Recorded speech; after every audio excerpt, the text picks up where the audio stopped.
Hello. Oh, hey you. Hey you, come in. We have Brody visiting. That means Hazel's on her way. This should be easy. I'm not on a couch. I'm kind of on this double chair, so this should be very easy. Hi, Haze.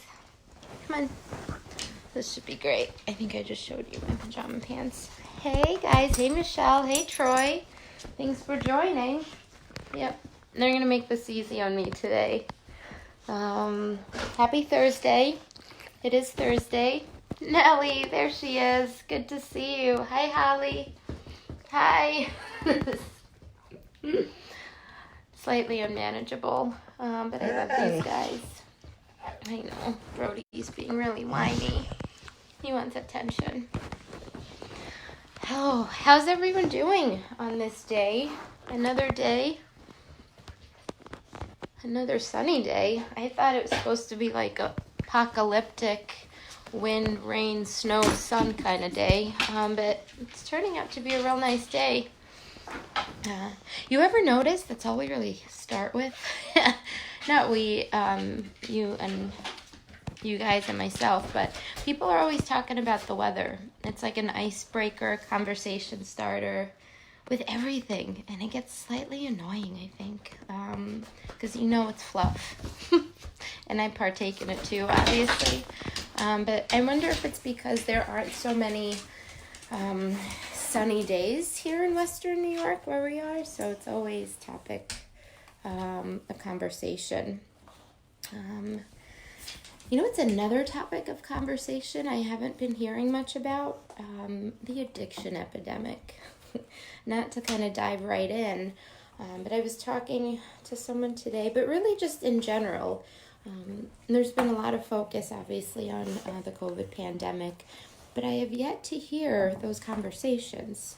I'm not hearing a lot of news, a lot of support, really much of anything talking about the crisis other than we're losing folks all the time, right? More so now than ever. Because of quarantine and distancing and limited access to care. So, hi Carolyn, good to see you. So I wanted to bring that up. Holly, you did. Oh, that's great to see. Hi Karina. Can you share maybe in the comment what was kind of discussed in the news?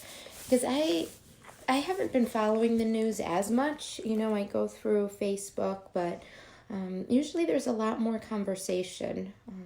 Before all this, people were really talking about addiction recovery, the addiction epidemic. Things were really out in the forefront. And from what I'm seeing anyway, is that's gotten pushed back some, which is really concerning for me.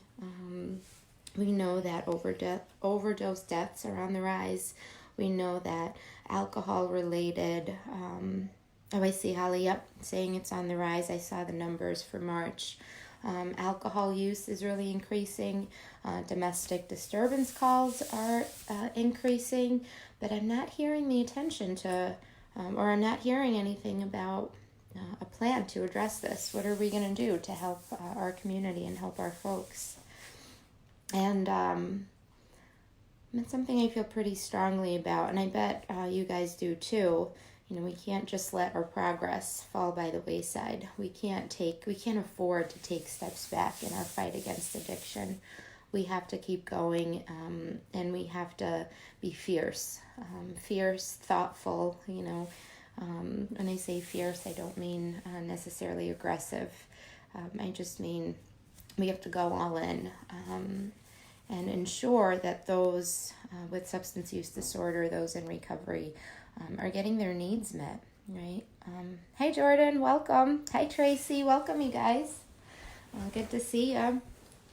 I think the most vulnerable amongst us are the ones that we need to protect, and our government needs to protect. And I've talked about this before. I'm not super confident. I don't know what they're doing. Hi, Stephen. But I think the most vulnerable amongst us are the ones, we have an obligation to look after and to protect. So something to think about. Something to definitely think about. Troy, sorry, I'm trying to pay attention to you and shop at the same time. I hope you're being safe, Troy, and it's essential shopping. And you have a mask and you're staying 6 feet away from people. Michelle, it seems a bit absurd that liquor stores are deemed essential. Yeah, that's an interesting topic of conversation. I think they are essential, right? They are deemed essential. We're seeing a lot of alcohol, an increase in alcohol-related domestic disturbance calls from what I've heard. But also, if they were to close, those that have alcohol use disorder put potentially a lot of people at risk of some deadly withdrawal. So it's kind of twofold. The dogs are going to wrestle, right? They've been semi-calm earlier, but I get on this thing and they start to act up. So it's just kind of food for thought, you know. Hi, Elizabeth. Hi, Jake. The rehab facility I was at released people earlier than normal, which is also alarming. It's very concerning. Yeah, I'm definitely hearing a lot of that. I know certain facilities have actually stopped taking people. Some are on lockdown.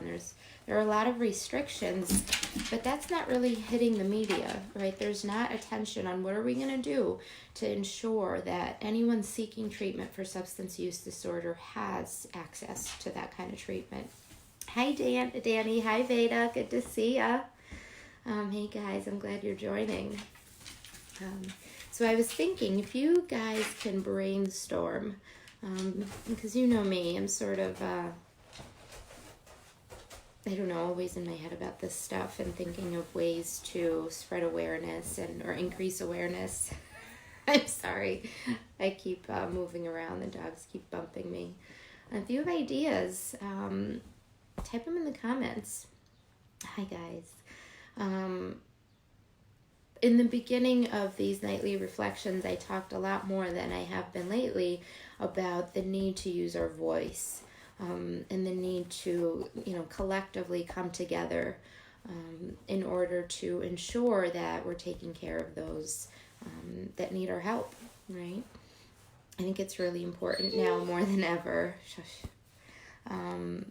to use our voices, right? To spread hope, to advocate. Advocacy is going to be really huge. So I wanted to throw that out there for you guys as kind of food for thought, something to think about. Brody is being a baby. I don't know if you could see him. What is it, bud? The bane of my existence here. Here's Hazel. Shush. Yeah. I see Rick joined us. Hi, Rick. A lot of folks on the feed. And thanks so much for being patient. I was supposed to go on at 5:30 or do this Facebook Live thing at 5:30, but I kind of lost track of time and didn't want to run into the yoga. We had, I don't know, did anyone attend yoga at 6 o'clock? Attend virtually. Want to hear how that went. So I believe our second or third week that we're doing yoga, which is pretty cool. It's really kind of innovative, right? We're offering all these different outlets in ways that we haven't before. And what's super cool too is double-edged in many ways, right? We miss the social contact or the social engagement, the hugs or just face-to-face, that one-on-one kind of human connection.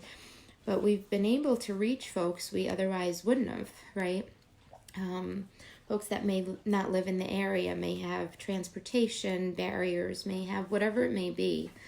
I know someone on the feed, last week I think, said hi from Australia, which blew my mind. How cool is that, right? I see Paul. Hi, Nellie. Sorry you missed it. It's recorded, so you could check it anytime. And Holly said also she's going to plan on doing the yoga later. So we have this greater reach, and the other side of it too is like that kind of access, Sometimes it can be intimidating to join a group of people. You hear like ROCovery fitness. There may be misconceptions that we're this group of super buff folks and super athletes, and we're not, but it's intimidating to come into a center to join a hike when you may not know anyone. It takes some courage and some strength. And I wonder if this is a way that allows you guys to kind of get to know us some more, to see our humanness, hopefully not be as intimidated when the center opens back up and we start going outside for stuff. I hope it'll be a little bit less intimidating to join the group and come out and get involved. My friend's here. Hello. Yeah, so it's been pretty cool. The other part of it, though, that been having some conversations around it is those that don't have, access to like data plans, cell phones or internet or data plans, maybe are only using Wi-Fi. How do we reach those, right? I don't know. Where do we find those people? Because even with treatment, outpatient treatment, right, everything's for the most part is virtual. So we're missing a whole subset of folks. Going back to that advocacy piece, there are folks out there that aren't able to have access to Facebook as freely. They can't see these feeds. They may not have access to their treatment providers. They don't know about resources, mutual aid groups. All those things are now virtual. And Jake, I see, he said, I agree completely. I've been wanting to come in for so long. New things are scary, are a scary kind of thing, so I'm very thankful for this opportunity to get involved. Yeah, that's great. I'm really glad you're joining the ROCovery family. I'm glad all you guys are, because that's what we are. We're just regular, everyday people with shared interests, just wanting to come together and have fun. It's really simple. So I'm always brainstorming, trying to find ways to have a greater reach. So more brains, right? 2 brains are better than 1. So if you guys have suggestions or thoughts about advocacy, about how to reach those folks, and that's a question that I don't think there's a great answer to unless you're out sort of hitting the streets, but even still, you don't know where everyone lives, right? And hi, Thomas. Hi. I'm glad that you joined. Hi, Kim. Glad that you joined. Holly, these virtual sessions make it super easy and comfortable to join in. I'm really glad. I think someone mentioned they would be interested in having us continue to do something similar or like this once the center opens, just to have some connection and engagement. And I think that's a great idea. Veda, East House workers may be able to help. It's a possibility. I know a lot of the residential programs are also either on lockdown or not really accepting folks as freely. But I do know some of the residential programs are getting like hotspots or Wi-Fi for their folks, so those in those settings are able to access the kind of virtual world. So that's a good thing. So I wonder about that. And then, for us, I think about phones, I think about the internet, and I think about the attachment. I talked about it a little bit yesterday, but we have... we're overstimulated in so many ways with social media, with news, with our phones, right? Like many of us are sitting home or on our computers. I know a lot of times, most of the days lately, I'm on Zoom meetings and calls and different things, and I feel this unhealthy attachment to my phone just growing, to social media growing. Whether it's fear of missing out or the phantom phone syndrome. I've been talking about it a lot lately, I think because it's creating discomfort for me, and letting go of some of these attachments, letting go of this idea that I need to be accessible, available all the time, right? If I don't have my phone, stop it. Brody's really whiny. If I don't have my phone, what if I'm going to miss a call? What if I'm going to, I don't know, not see a message? And it's taking me away from just being present, just being. I'm running from one conversation to the next. I'm trying to message all these people, stay on Facebook, comment, this, that, and the other thing. And I'm not really being present, mindful. That's not great self-care for me, So we're fortunate to have these phones, and what do we do with them? Are we using them as a distraction? Are we using them to not kind of be with ourselves and gain some insight into to our essence, to our very kind of makeup? Sorry about that. So I want to, the last couple of days I've started working on unplugging some more. I think this weekend I'm really going to make an effort to unplug. Maybe get outside, but even more so, even when I'm home, turn my phone off or put it somewhere where I'm not just constantly walking around with my phone. Even hang out with the dogs. It's gotten to where they see me on my phone and they just lay down. They might whine, like you're hearing them whine, but they're not really coming to me because I'm so distracted, and that I don't like. I don't like that at all. I don't know. How are you guys doing with the phone and social media or computer or whatever it is? Type away in the comments. I'd love to hear from you. And Veda, that's a great idea. They may know more with people that are not a residential but still using their services and want access. That's a great idea. I'll definitely reach out to some folks. I'm always looking for feedback from you guys, There's power in numbers. The more voices, the better, So, hi, Will. Hi, Jason. Glad you guys joined us. Welcome to the feed. And if you're joining us a little later, if you missed anything, all of our Facebook Live sessions are recorded, or Facebook records them, so they're in the video section of our page. If you want to go back to any, Brian's meditation, Kirsten's kind of daily readings, Chelsea's Outrageous Openness, that's a really great book, by the way.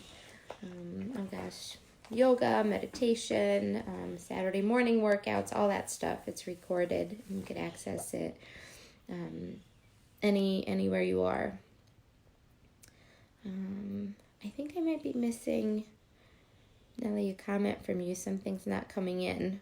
I see you said stuck, not sick, but I'm not sure if there's something that came before that, so I apologize. Hey, Nikki, welcome. Welcome, you guys. Good to see you. So I want to hear from you. I feel like I talk a lot, right? I guess that's kind of the point of this, right?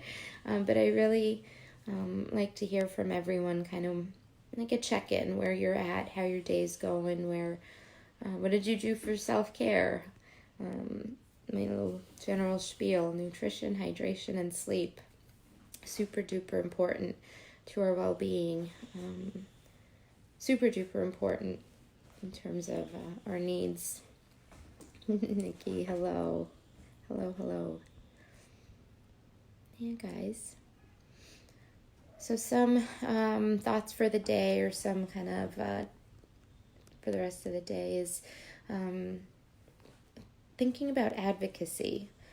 I want to hear from you guys, your input on how can we continue to advocate for those with substance use disorder and continue to ensure that those seeking help have access to care, right? And the conversation continues around the addiction epidemic, the fight against addiction. Yeah, so I want to hear from you guys in terms of using your voice for advocacy.